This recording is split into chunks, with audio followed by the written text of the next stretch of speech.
काला पानी, एक ऐसा शब्द जिसे सुन रोंगटे खड़े हो जाते हैं।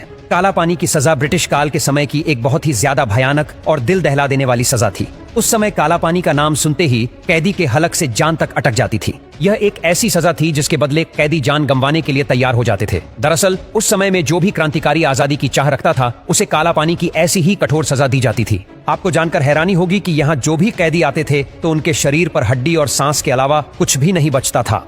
यहाँ जो कैदी जिंदा रहना चाहते थे उन्हें पल पल बेरहमी से मारा जाता था। वहीं दूसरी ओर जो कैदी मरना चाहते थे उन्हें तड़पा तड़पा कर जिंदा रखा जाता था। समुद्र के बीचों बीच बनी इस खौफनाक जेल में कैदी मौत से भी बदतर जीवन जीने के लिए मजबूर थे। आंकड़ों की माने तो सेल्यूलर जेल में तकरीबन 80,000 के आसपास कैदियों को लाया गया था, जिनमें से मात्र 3,000 से भी कम कैदी वापस अपने जन्म स्थान पर लौटे थे। लेकिन उन 50,000 कैदियों का क्या हुआ जो आज तक किसी को पता नहीं चल पाया।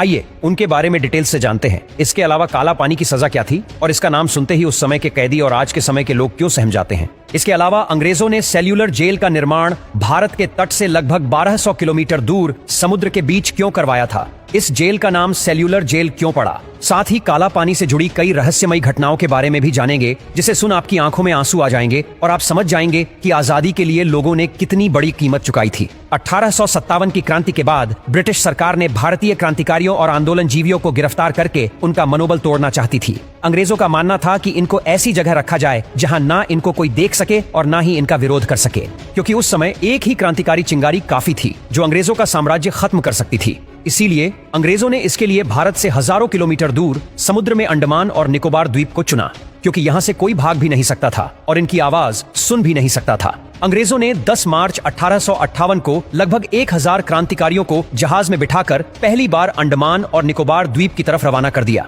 कुछ समय बाद ये क्रांतिकारी एक सुनसान द्वीप पर पहुंचते हैं जहां चारों ओर जंगली जीव, सांप, बिच्छू और कीड़े मकोड़े के अलावा कुछ भी नजर नहीं आ रहा था। यहाँ की पथरीली जमीन और घनी झाड़ियों को देखकर कैदियों के पसीने छूटने लगे थे। लेकिन इस जेल का निर्माण हो उससे पहले अंग्रेज अफसरों के रहने के लिए इंतजाम करना था, जिसके लिए यहाँ सबसे पहले कैदियों द्वारा जंगलों को काटकर ब्रिटिश अधिकारियों के लिए कमरे बनाए गए। यह काम कैदियों के लिए इतना मुश्किल था कि ऐसा करते करते ही कई कैदी अपनी जान गंवा चुके थे, क्योंकि ज्यादातर कैदियों को अपने हाथों से ही पत्थरों को हटाना पड़ता था और इस दौरान कई जहरीले सांप और बिच्छू उन्हें काट लिया करते थे, जिसका उस आइलैंड पर कोई इलाज नहीं था। इसके अलावा कैदियों के रहने के लिए यहाँ कोई भी व्यवस्था नहीं थी, उन्हें जमीन पर ही रात बितानी पड़ती थी। इस जेल के बनने से पहले अंडमान की राजधानी पोर्ट ब्लेयर में जेल के बीचों बीच ऊंचा टावर बनाया जाता है, जिस पर एक बड़ा सा घंटा लगाया जाता है। इस घंटे का काम था कि अगर कोई भी खतरा महसूस होता है या कोई कैदी भगाना चाहता है तो इसे बजा दिया जाए। इसके बाद शुरू होता है इसके चारों ओर 7 शाखाओं वाली सेल्यूलर जेल का निर्माण। लेकिन विडंबना तो देखिए कि इस जेल का निर्माण वही लोग कर रहे थे जिनको थोड़े ही दिनों बाद इसी जेल में कैद होना था।